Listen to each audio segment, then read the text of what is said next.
welcome to the conference. Thank you. Welcome to Chicago. Let's start with JuJu. We just had a chance to meet her. She's so grounded. She's such a wonderful woman. What can you tell us about her? Who is she? Yeah, I mean, I don't know that we have enough time. She's so unique. In women's college basketball, I don't know that there have been too many stars with her magnitude that have gone to a program that we were 13 and 18 the year before that when she committed to us. And I think we can't understate the gravity that she's had in our rise, you know, around the way that basketball's picked up in LA. When I got the job, people said, oh, well, people don't come to games in LA, it's a hard sell, and now we have 10,000 people at the games. So she has that gravitational pull. I think she's courageous for having come to USC. She believed in me and our program and herself. And now people want to come play with her, and we have a squad. She's an incredibly hard worker. She's a generational talent, but she's also very authentic. And I think she's very necessary for where women's basketball is going and where we're going off the court as well. She said that she's been working on slowing her game down a little bit, making reads better, working on her left hand. What have you tasked her with this summer to get even better? Right, when you come in with that skill set and the success she had freshman year, I think the improvements are nuanced, right? They're specific. So one thing is going from just kind of having the burden of putting the ball in the basket to now also communicating with me and what do you see and what do we need out there, or potentially facilitating at times, reading the defense, all of those things. Specifically, we've talked about her efficiency even being at a higher level because we know she can score, but it's scoring from range. It's continuing to get to the free throw line, and also now playing with the talent around her. And I think she's taken all of that on. She wants to be great. She wants to improve, and I think I've already seen it in practice. It's pretty cool. As a coach, how do you help her navigate what will inevitably be a season with the spotlight just squarely on her? Yeah. Well, in terms of JuJu, the basketball player, I've always felt like one of my biggest goals was to almost stay out of the way and let her step into her greatness.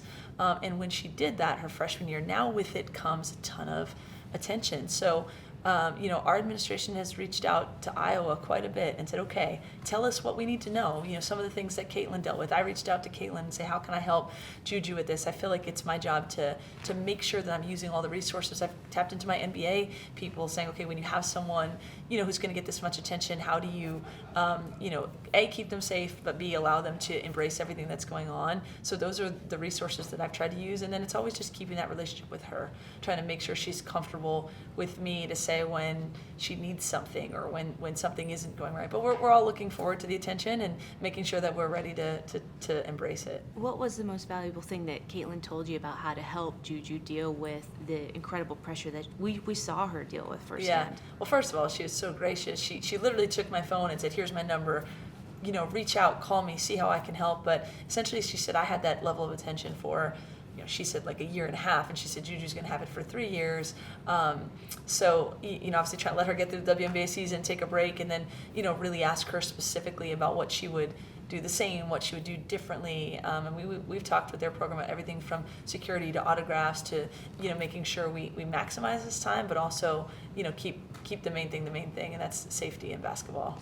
And then you got Kiki. Yes. Tell us a little bit about getting Kiki to USC. I read a piece about you that you talked to Dawn Staley, that Dawn was calling you, during that recruitment process. No, Dawn was calling her, right? I got a little nervous when, it's Dawn Staley, the defending national champs, and Kiki said, I think I'm all good. I love what I've seen at USC, but I'm just gonna. I may just go visit South Carolina. We're like, oh no, but it all worked out. I thought Dawn was getting aggressive and calling you. This is crazy. Oh no. She was recruiting her just like she should.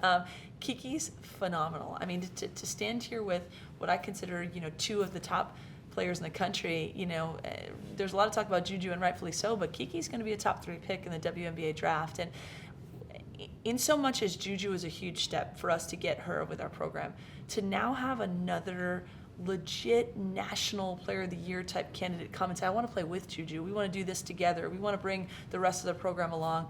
I think says a lot. Kiki graduated from Stanford in 3 years with an engineering degree. She's a graduate. She just said, okay, what else is out there for me? And her coming back to LA, challenging herself to get ready for the pros. She's been really open to coaching, playing with other great players, a really creative guard like JuJu and the rest of the people we have on the team.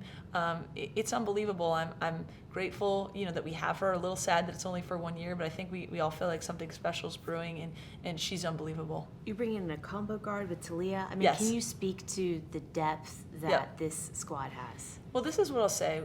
When you lose in the Elite Eight, the second that game ended, we were tied with 4 minutes to go, that close to the Final Four. The second the game ends, with all the gratitude for an incredible season, I still said, okay, now the bar's been raised. Now the standard has been raised. Now the goals are Final Four, national championship. That's the bed that we made for ourselves, so to speak. And so, we looked at the staff and said, that means that the players that are returning have to improve, but it also means we got to go out and make sure we have the squad that we feel like we need to compete for a national championship. So we really only went after 2 players in the portal, and that was Kiki and Talia. They both committed by the Saturday evening of their visit, because I think they could see they're where they can help us, and where we could also help take them. And so it's been really incredible, I think, to bring in 2 veteran, talented, vocal presence type of players to the core that we had, and then the young players that we had coming in. And are they leaders already, even though they're new to the program? Oh, absolutely. I think the way that college basketball has gone with the transfer portal, and it's almost like a new team every year. We had grad transfers last year, 3 Ivy League players who came in and really helped us create a culture and set a tone, and they led very much, just only being there for a year. And now we have, JuJu and Rhea returning, people who have been with us, but to bring in people who have been through college for several years, who are as talented as they are, who are as self-assured as they are, absolutely add a leadership voice and presence for us. I know you said keep the main thing, and Talia was interviewed, and she said one of the things she really likes about you is that you allow her to be herself. Yes. That you preach that whoever you are, be that player. How important is it for you to underscore that message? Well, I think that's always been part of my ethos as a coach. I've always believed, meet people where they are. They're coming from different walks of life. They're coming from various experiences, and that's the beauty of college basketball. Now, we have an end goal in what the group is trying to do together, but I don't think you get there by trying to make everyone the same. You try and get there by embracing all the differences and all the things they bring, and then creating that with the culture that you have.